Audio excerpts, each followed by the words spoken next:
Hey, what's up guys? Welcome to another video. Hoje a gente vai falar um pouco sobre os verbos irregulares. Se você ainda não sabe o que são os verbos irregulares, esse vídeo chegou para te ensinar de uma vez. E eu já vou te avisando que esse não é um conteúdo tão simples assim, igual as pessoas acham que é.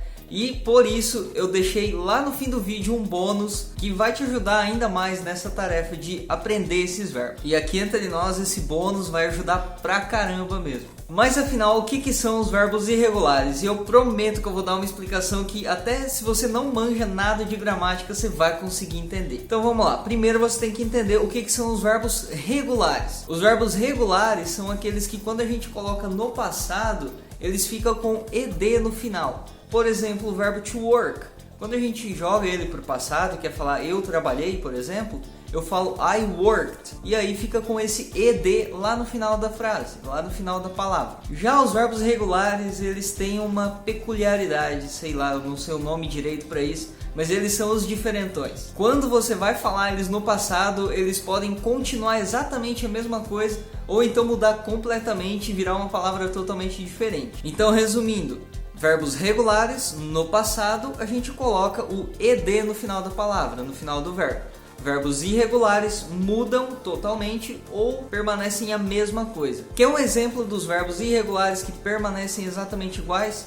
O verbo to put, que é o verbo colocar. No passado ele fica put, exatamente a mesma coisa. E que é um exemplo de verbo irregular muito usado, que muda completamente a palavra, é o verbo to go, que é o verbo ir. No passado ele fica went, ou seja, não tem nada a ver com o to go. Mas e aí, como é que eu vou saber quais são os verbos regulares e os irregulares? Bom, minha cachorrinha tá latindo agora ali, então ignora essa parte do vídeo, ignora esse latido e vamos concentrar nos verbos irregulares. Como é que eu sei quais são os verbos irregulares? Não tem como, você vai aprender eles pela experiência, através da leitura, do listening e etc. Eu até recomendo ver bastante filme, série, quando vai ver legendado, assiste legendado, que aí você já vai começando a se familiarizar, vai entendendo quando o pessoal está falando no passado e vendo a legenda, que aquela palavra está diferente do verbo normal. E aí você vai começando a entender como que funciona, quais são os verbos certos a serem usados e tudo mais. Uma ferramenta que o pessoal usa muito para tentar simplificar um pouco esse aprendizado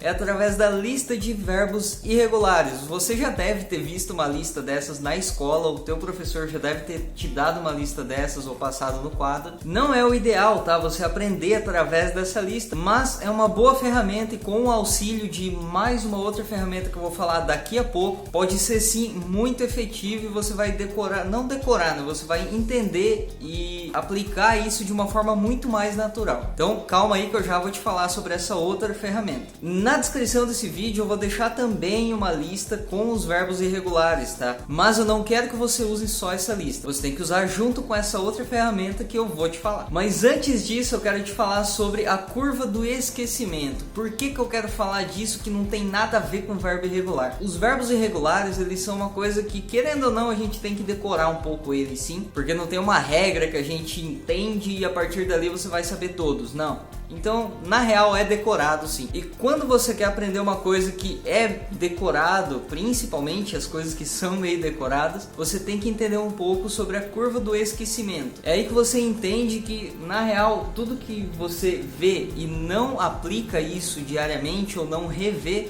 você vai esquecer. A curva do esquecimento eu vou deixar na tela, tipo aqui assim. E essa curva está basicamente te falando que quando você estuda alguma coisa, você vai esquecer ela muito rápido. Mas se no outro dia você revisar essa coisa, você vai demorar um pouquinho mais para esquecer. E se depois de uma semana você revisar de novo essa mesma coisa, você vai levar muito mais tempo para esquecer. Conforme você vai fazendo as revisões, você vai gravando muito melhor essa informação na cabeça e não vai esquecer. E aí, para você não esquecer mais esses verbos irregulares, você vai usar a lista que eu vou deixar na descrição, você vai usar essa outra ferramenta que é a curva do esquecimento e a última ferramenta que eu vou falar agora, que é o que vai deixar o aprendizado mais natural. O nome dessa ferramenta é Youglish.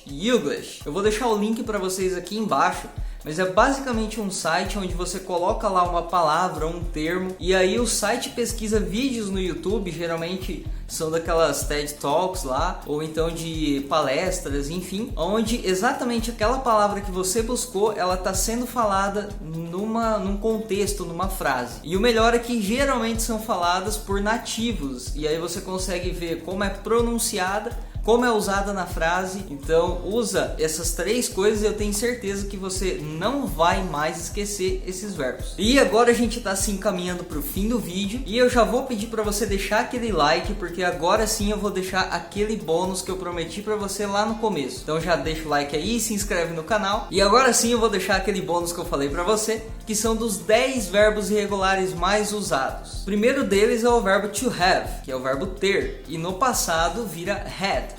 O segundo verbo é o verbo to think, que é o verbo pensar. No passado ele fica thought. O terceiro verbo é o verbo to be, que é aquele que você vê na escola da quinta série até o fim do ensino médio e nunca consegue aprender ele. Justamente esse é um dos motivos para as pessoas não aprenderem tão bem ele e ter bastante dificuldade, porque ele é um verbo irregular. Mas então o verbo to be, que é o verbo de ser ou estar, e no passado fica was ou were, dependendo de qual pessoa que você está falando e de qual pronome você está usando. O quarto verbo é o verbo get. To get, que tem tipo zilhões de traduções, não tem como eu dar só uma tradução para vocês.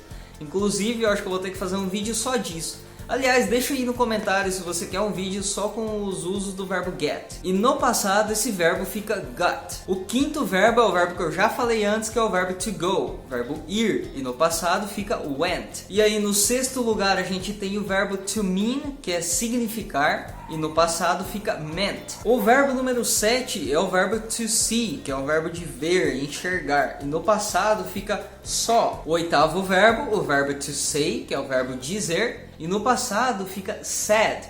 É a mesma pronúncia da palavra triste, que escreve assim, sad. E o passado do to say fica dessa forma escrita, sad. São escritas diferentes, mas você vai pronunciar exatamente da mesma forma. O nono verbo é o verbo to take.